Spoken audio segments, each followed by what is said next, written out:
Good morning, ladies and gentlemen. I'm Professor Raymond Tanter, President of the Iran Policy Committee, served on the senior staff of the National Security Council in Reagan-Bush White House. Now, on my left, there's Suna Samsani. She was the one who revealed the Kalai electric nuclear site in northern Tehran in February of 2003. On my right is Alireza Jafferzadeh, known for his book, The Iran Threat, President Ahmadinejad, and the Coming Nuclear Crisis. I would like to make public, for the first time, top secret, major strategic nuclear enrichment site near city of Qazvin, 120 kilometers west of city of Tehran.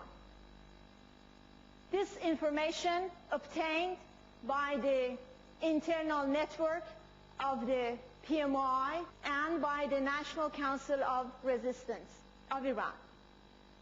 This nuclear enrichment site internal code is 311, and we call it and we refer to it as Behchatabad Object Nuclear Enrichment Site. The construction of the object, Behchatabad Object Site, began in early March 2005, and 85% of the construction work has been completed as of today.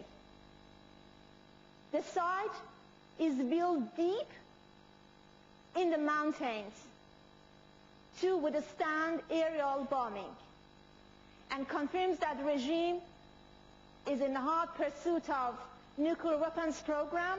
The Armed Forces General Headquarters, headed by Major General Hassan Firuz Abadi, and the Ministry of Defense, headed by Brigadier General Ahmad Vahidi, have embarked on building this new secret site, located between the city of Abyek and Qazvin. The project began under the former Minister of Defense, who is currently Minister of Interior, named Mustafa Mohammad Najjar. So far, the regime has spent more than $100 million on this project. Experts involved in this project say it's an unlimited money-wise project. This type of work has gone underground and expanded to this level that I explained, and further my colleague Mr. Jafferzadeh in very detail will show you that information. So I'm going back to the satellite imagery, commercial satellite imagery of 2004. Look at that area. You see absolutely no activity whatsoever. This whole area is just basically plain mountainous areas, and below it, this is where the Javad garrison is. And then here is the satellite imagery of 2008, showing extensive work this is the same area in compared to the 2004, and this is a more close-up shot of the imagery in 2008, and then this is more progress on 2009, and here is how it looks in 2010. This is a pretty recent satellite imagery that actually confirms the information that was made available to the PMOI by their network inside the Iranian regime, the very same sources that exposed all the other previously undisclosed major nuclear sites of Iran. There is a tunnel that is 8 meters wide and 200 meters long.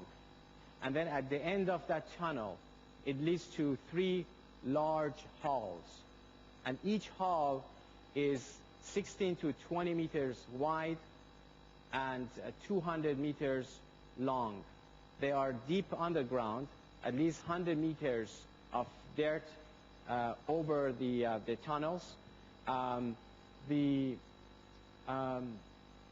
Looking at the imagery here, You can see the mountain is steep, and once you get in, more dirt as it gets further down. There's going to be more dirt over it. It's about 100 meters deep at this point, going down until we get to the roof of the ceiling of the tunnel, the top of the tunnel.